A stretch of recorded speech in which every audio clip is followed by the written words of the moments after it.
소개를 드리겠습니다. 헤어질 결심을 한 부부들을 위해 이혼 주례를 서는 이혼 전문 판사 정현숙 판사님이십니다. 아유, 안녕하세요. 안녕하세요. 반갑습니다. 반갑습니다. 소개를 좀 해주시죠. 네, 안녕하십니까. 대구 가정법원 경주지원에 근무하는 정현숙 판사라고 합니다. 아니 이혼 전문 판사가 따로 있습니까? 예, 공식적인 명칭은 가사소년 전문법관입니다. 네, 법원에서 선발이 되어서 가정법원에서 장기간 근무하면서 이혼 사건, 소년 사건, 가정폭력, 아동폭력, 상속재산 분할, 가정에서 일어나는 모든 일을 담당하고 있다고 보시면 됩니다. 가정에서 일어나는 모든 네네. 일을 하시는데 여기에 이제 이혼이 들어가 있는 거군요. 그렇습니다. 근데 주로는 이제 이혼 사건이 주를 이루죠. 좀 어떻습니까? 재판장 풍경도 좀 달라진 게 좀 있을까요? 예전하고 좀 비교를 해서. 우리 젊은 부부가 부모님과 함께 오는 경우가 많습니다. 부모님과요? 예, 이혼 조정을 하면 부모님이 와서 아내와 남편은 가만히 있고 부모님들끼리 싸우는 경우도 있습니다. 어떤 경우인 거예요? 예를 들면.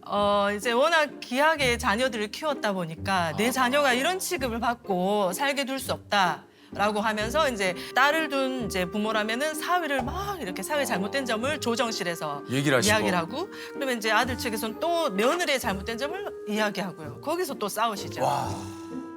그래서 제가 어떨 때는 이제 부모님 모시고 오지 마세요. 이렇게 말할 때도 있습니다. 예, 당사자들만 제발 나올 수 있도록 변호사님 부탁드립니다. 이렇게 말씀을 드리고 어떤 사건들은 저 부모님들이 아니었으면은 이 젊은 부부는 이 아무것도 아닌 이 갈등을 잘 있겠네요. 극복하면서 살았을 그래, 텐데 그럴 수 있어요. 그럴 수도 있을 것 네. 같아요. 저 부모님들 때문에 이혼하는구나 해서 너무 가슴 아픈 사건들도 있죠. 이게 그 지난달 통계청 발표에 따르면요. 2024년 이혼 건수가 28년 만에 최저치를 기록을 했는데 이게 그 젊은 신혼부부의 이혼율이 줄었다. 이게 맞습니까? 통계상으로는 그렇게 나올 수가 있는데요. 요즘 혼인 신고를 하지 않고 사는 신혼부부들이 많습니다. 그래서 저희 법정에서는 사실혼 해제로 인한 위자료와 재산 분할 사건이 늘고 있어요. 그것은 네, 결혼을 했음에도 불구하고 혼인 신고를 하지 않은 경우를 저희가 사실혼이라고 부르는데요. 예, 사실혼도 이제 이혼처럼 헤어질 때는 위자료와 재산 분할을 똑같이 할 수 있습니다. 그래서 사실혼 사건이 상당히 많이 늘어났습니다.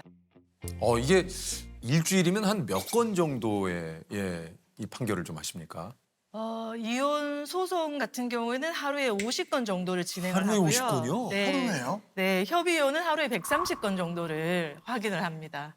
협의혼은 하루에 130건. 예.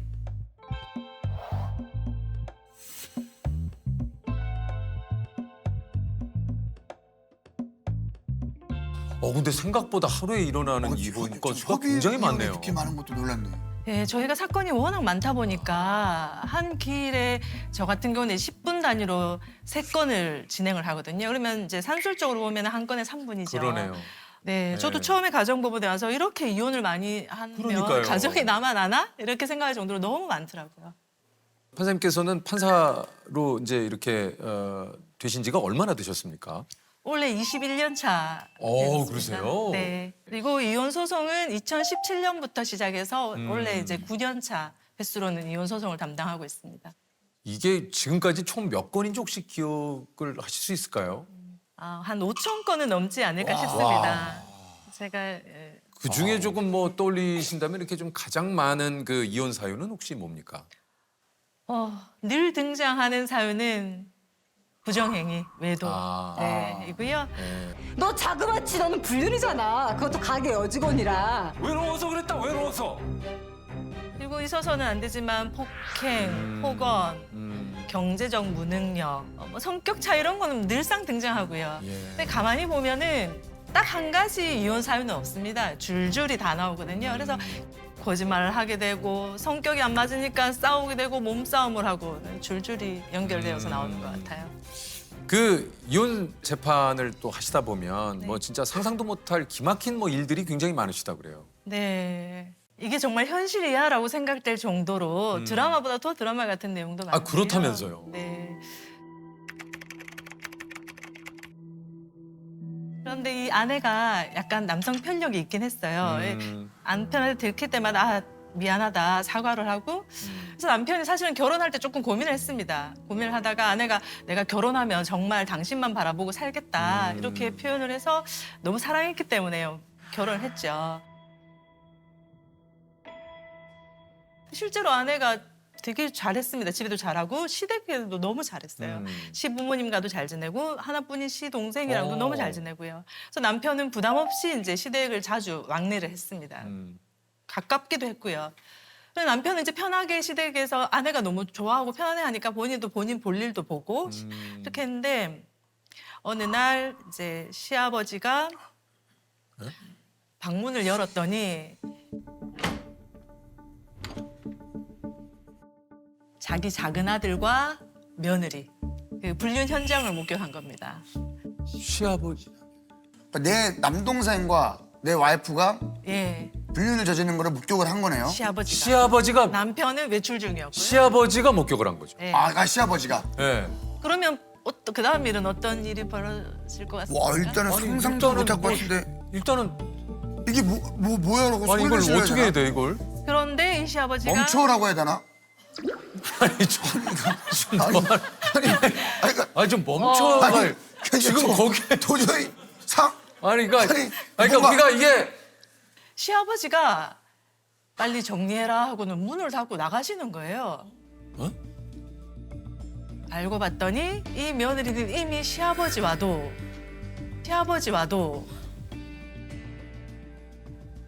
에이 진짜 왜 판사님? 네 그런 관계가 있었고 그러니까 시아버지가 거기서 자기가 멈춰 뭐 어떻게 좀 할 수가 없는 거예요. 자기의 원죄가 있기 때문에.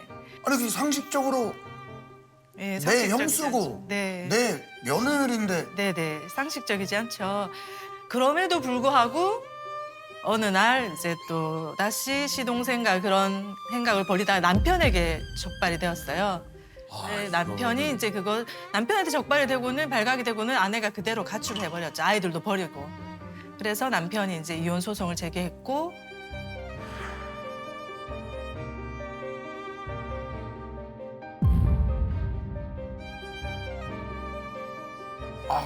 아니 이게 와 이게 뭐 영화에서도 이게 네. 사실 다루기 힘들 것 같아요. 아니 그러니까요. 네, 네. 대본을 쓰기도 힘들 정도로. 야. 그런 사건이 많습니다. 대본을 쓰기도 힘들 만큼 그런 사건들이 저희 가정법원에 많습니다. 절대 이런 배우자 만나면 안 된다 하는 게 좀 있습니까? 예, 이혼 소장에서 늘 등장하는 레파토리가 있는데요. 혼인 전부터 폭행이 있었습니다. 혼인 전에도 다른 남자를 다른 여자를 만났습니다. 그런데 결혼하면 달라질 거라고 생각을 하고 결혼을 했습니다라는 소장 내용이 늘 나옵니다. 그때 그랬다는 것은 결혼하고 난 이후에 바뀔 가능성은 1%도 없습니다. 우리가 연애할 때 가장 좋은 모습을 보여주고 싶어 하고 최선을 다하지 않습니까? 그렇죠. 그렇죠. 결혼하고 나면은 왜 노력을 해? 보통은 이렇게 되니까요. 그래서 연애할 때 그런 기미가 보인다. 폭행이나 폭언이나 더 나아질 가능성은 없습니다. 그래서 정리를 하셔야죠. 네. 예. 그럼에도 불구하고 이혼을 결심했다면 하지 말아야 할 행동이 또 있다고 그래요. 이혼을 준비할 때는 이제 혹시 변호사가 어떻습니까, 변호사님? 여러 가지가 있겠지만 제일 크게 생각하면 그 감정을 주체를 하지 못하고 굉장히 감정적으로 대응하는 경우가 있습니다. 네, 감정적으로 대응하지 말아라. 맞습니다. 이게 소송으로 비화된 것은 대부분 다 자료로 어필을 해야 되는 부분이기 때문에 게임이나 이런 걸로 해서 내가 이겨야 된다라고 해서 여기에 상대방을 흠집내고 그게 감정적으로 이렇게 대응을 하다 보니 자료가 제대로 준비가 안 되는 경우가 있습니다. 그리고 또 집을 나가지 말아라. 이건 뭡니까? 예, 사실은 이거는 그 대부분 이혼 사건에서 큰 쟁점 중에 하나가 서로 애를 키우겠다고 하는 부분이거든요. 심지어 이제 정당하게 애를 키울 수 있는 쪽인데도 불구하고 상대방하고 같이 있는 것이 힘들어서 이제 나가는 경우가 있거든요. 그러면 양육권 문제는 예, 멀어지는 경우가 많습니다. 애들하고 유대 관계가 이제 일방 배우자가 없으니까 이제 굉장히 깊어지는 거죠. 이게 마지막은 이해가 잘한 건데 재산을 불리지 마라? 예, 그거는 아마 재산 분할 때문에 그런 것 같습니다. 그래서 사실은 정확하게 얘기하면 나가고 난 이유는 이미 파탄이기 때문에 파탄 이후에 형성된 재산에 대해서는 사실은 재산 분할은 되지는 않거든요. 그런데 파탄인지가 애매한 시점, 약간 뭐 냉각기나 이럴 때에 이제 형성된 재산은 재산 분할의 대상으로 될 수도 있기 때문에 아마 그런 것 같습니다. 그래서 이제 이런 얘기를 좀. 참. 어떻게 보면 이제 두 사람의 인생의 갈림길이 또 정해지는 건데 우리 판사님께서 판결을 내리면서 가슴 아팠던 일이 좀 있으셨다고 그래요. 네. 이 부부가 결혼해서 아이를 낳았습니다. 아이가 중증 장애를 가지고 태어났어요. 그럼에도 불구하고 이 엄마 아빠가 아이를 너무 사랑으로 잘 키웠고 둘째, 셋째 아들을 낳아서 그 집도 이제 아들 3명이 되었죠. 그런데 이 엄마가 40대 초반에 뇌출혈로 쓰러지게 됐습니다. 그래서 엄마가 이제 요양병원에 갔고 이 엄마가 쓰러지는 바람에 이 첫째 아이를 돌볼 수가 없게 되면서 아이도 이제 기간에 시설에 또 맡겨지게 됐고요. 이 둘째, 셋째 어린 아들들은 아빠가 선생님이며 일을 했기 때문에 보살핌을 못 받고 이렇게 자라게 되었습니다.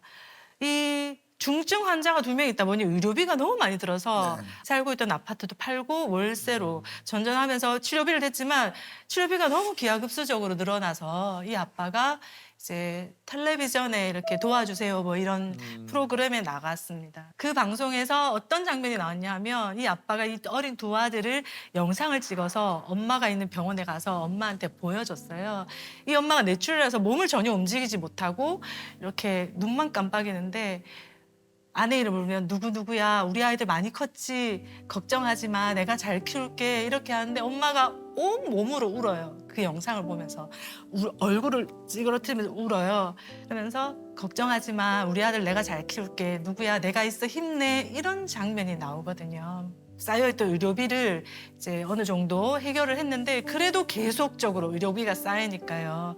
이 아빠가 이런 식으로 가다가는 어린 2 아이들마저도 잘 키울 수 없겠다. 완전히 몰락이 되겠다는 생각에 이혼 소송을 제기를 했죠. 이혼을 하고 이제 아내가 독거자가 되면 국가적인 보호를 받을 수 있기 때문에 그러면서 이 아빠가 법정에 나와서 하는 말이 내가 끝까지 옆에 지켜주겠다고 했는데 이렇게 이혼 소송을 제기하게 됐습니다 하면서 닭똥 같은 눈물을 뚝뚝 흘리는 겁니다. 그 법정에서.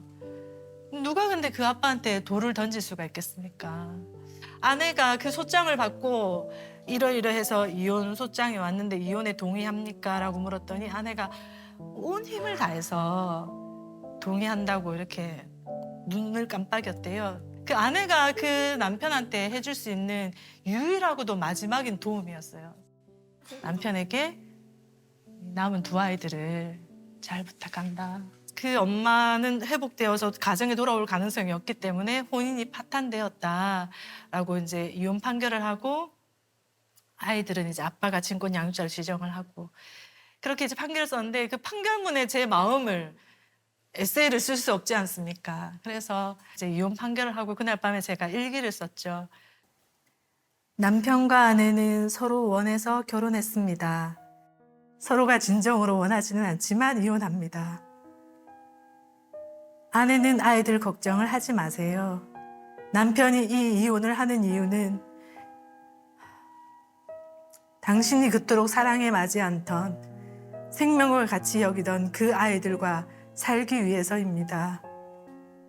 어린 둘째, 셋째를 그는 잘 키워낼 터이니 당신은 당신의 몸에 갇힌 영혼을 애통해하며 눈물 흘리지 마세요.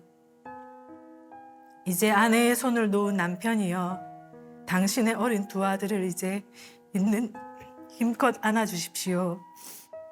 사후에 알게 된 그 사건을 다 판결하고 난 다음에 알게 됐는데 우연한 기회에 제가 이혼 판결 선고한 그날 첫째 아들이 사망을 했더라고요. 그날 남편은 아내와 큰아들을 다 떠나보내게 됐죠. 그렇게 사랑하기 때문에 헤어지는 사건은 그 사건이 유일무이했습니다. 이혼이 굉장히 또 흔한 시대라고들 하지만 그럼에도 불구하고 이 상처를 받고 또 힘들어하는 분들도 굉장히 또 많습니다. 그런 분들에게 혹시 판사님께서 이렇게 나오신 김에 네. 가장 필요한 말 한마디를 좀 해주신다면요. 이혼 소송은 순간순간마다 상처받고 처절하게 찢겨지는 전투와 같은 긴 싸움이거든요. 그 지리한 전투를 마치지 못하고 삶을 마감하시는 분들이 계세요. 저도 이혼 소송 중에 그런 사건들이 있었고요. 이혼 소송은 끝나게 되어 있습니다. 그 순간이 지나고 나면 다시 새로운 시작이 다시 할 수가 있거든요. 그래서 이혼 소송 이후에 삶들을 기대하시면서 그렇게 그 순간을 버티셨으면 좋겠습니다.